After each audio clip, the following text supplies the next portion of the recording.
रहीम रब इश्रह ली सदरी व यस्सिर ली अमरी वहलुल उक़दतम मिन लिसानी यफ़क़हू क़ौली। आज हम बात करेंगे इस वीडियो में स्नेक बाइट या सांप के डसने का किस तरह इलाज करना है। मेरा चूँकि ताल्लुक़ कोह सुलेमान से है, तो यहाँ पे स्नेक सांप बहुत बहुतात में होते हैं, बलोची में हम मार भी कहते हैं। तो बेसिकली जो स्नेक्स हैं इनकी जो क्लासिफिकेशन है, 3 तरह के सांप होते हैं। एक वाइपर होते हैं जो वास्कुलोटॉक्सिक होते हैं। हमारे इलाके में लुंडा नाग जिसको कहा जाता है, ये वाइपर है। एक छोटा सा सांप होता है और बहुत जहरीला है। कहा जाता है कि घोड़ी के चारों पैरों को भी डस लेगा, इतना फुर्तीला। इसी तरह जो दूसरे हैं न्यूरोटॉक्सिक हैं। ये जो मुश्की हमारे इलाके में मशहूर है, इसको अंग्रेजी में कोबरा और किंग कोबरा कहा जाता है। और इसके अलावा तीसरे जो है वो मायोटॉक्सिक हैं। ये ज़्यादातर सी स्नेक होते हैं, यानी समंदर में होते हैं। हमारे इलाके में कम है, कराची वाली साइड पे शायद, आई डोंट नो। इसके अलावा जो ब्लैक मांबा है, बहुत ही जहरीला सांप है। अफ्रीका के जंगलों में हमारा इससे ज़्यादा कंसर्न नहीं है। हमारा ज़्यादातर जो टॉपिक है वो वाइपर और यानी लुंडा और मुश्की, इन सांपों के गिर्द घूमता है। तो जब भी कभी सबसे पहली जो चीज़ है, एहतियात होनी चाहिए। गर्मियों में ये निकलते हैं, आप सबको पता है भी सही और होना भी चाहिए। और दूसरी बात है कि लाइट का इस्तेमाल, टार्च जैसे हमारे गोसलमान में लाइट नहीं है, तो एहतियात तो सबसे अच्छी बात है। बूट वगैरह का इस्तेमाल। दूसरे नंबर पे, अगर खुदा न खास्ता किसी को सांप ने काट लिया है तो उसको कैसे मैनेज करना है, इसमें हम बात करेंगे।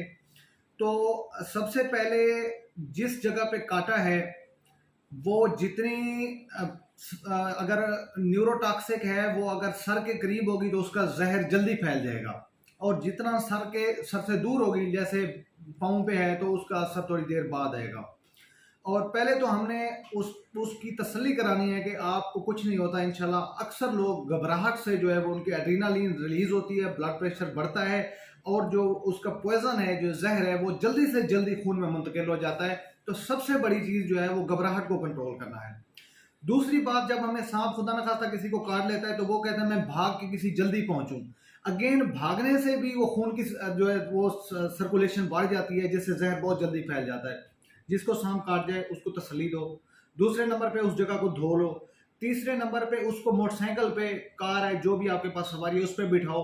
चौथी बात, अगर हाथ पे काटा है तो उसको दिल के लेवल से नीचे रखना चाहिए ताकि सर्कुलेशन मिनिमम हो, न्यू सर्कुलेशन में ना जाए। चौथा, जो हम लोग आमतौर पे इसको बांध देते हैं टॉर्निकोई से या किसी रस्सी से बहुत टाइट करके, उससे जो आजकल की गाइडलाइन है वो कहती है इससे ज़्यादा नुकसान होता है। क्योंकि या तो आप खून की सप्लाई बंद कर देते हैं उसकी इतनी ज़्यादा, या जो जहर होती है छोटे से एरिया में अगर यहाँ पे आपने बांध दिया तो फैल जाती है, हाथ काला नीला हो जाता है। इसका इतना कोई रोल नहीं है। मरीज को तसल्ली से उसको आगे शिफ्ट करें।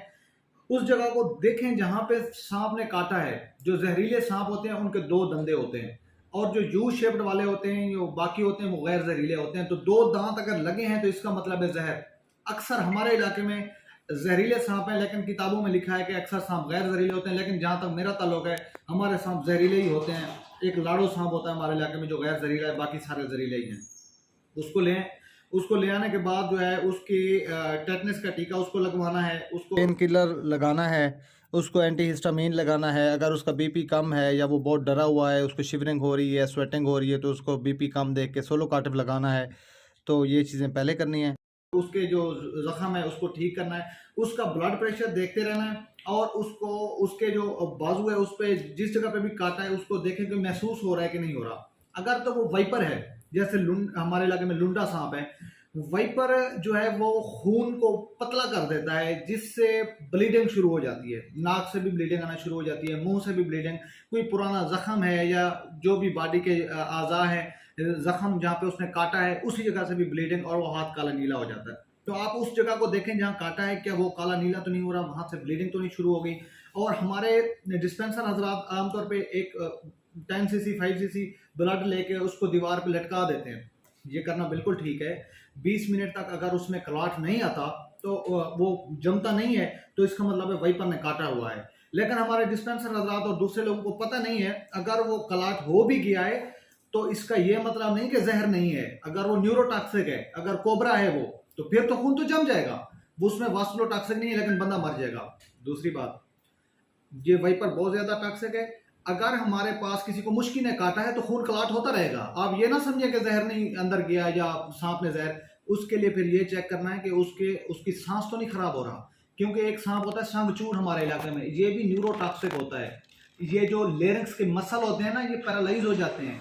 लेरिंग्स के मसल जब पैरालाइज होते हैं तो आप कहते हैं कि संगचूर है और ये इस तरह बंदे को मार देता है। और मुश्की के हमारे इलाके के लोग कहते थे कि मरीज को सोने नहीं देना, अगर ये सो गया तो मर जाएगा।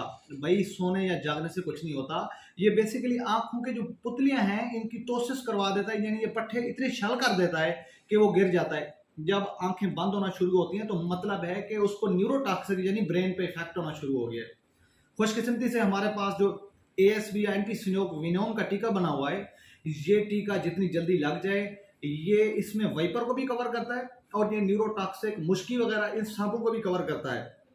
तो आपने करीबी जितनी भी हो, क्योंकि इससे ब्लड प्रेशर भी बढ़ता है और ज़्यादा डोज में अगर लग जाए तो गुर्दे भी फेल होते हैं, तो किसी मेडिकल स्पेशलिटी में जाके टेटनस का टीका लगवाना है, वाश करना है, एंटीबायोटिक लगवानी है। कुछ टीका उसी जख्म वाली जगह पे यानी जहाँ पर बाइट किया उधर लगता है, कुछ पट्टे में लगता है, कुछ ड्रिप के साथ। और बहुत ज़्यादा हाइड्रेशन यानी 5 से 6 लीटर फ्लूइड बोतलें चलती रहती हैं ताकि पेशाब के गुर्दे फेल ना हो। ये बहुत हाई किस्म का टीका होता है एंटी सिनोविनोम।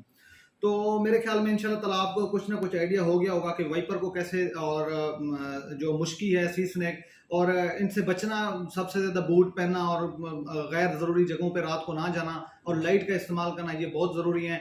बाकी पेशेंट को घबराहट से बचाना और ये सारी चीज़ें इंशाल्लाह ताला, ये वीडियो उम्मीद करता हूँ आपके लिए हेल्पफुल हो।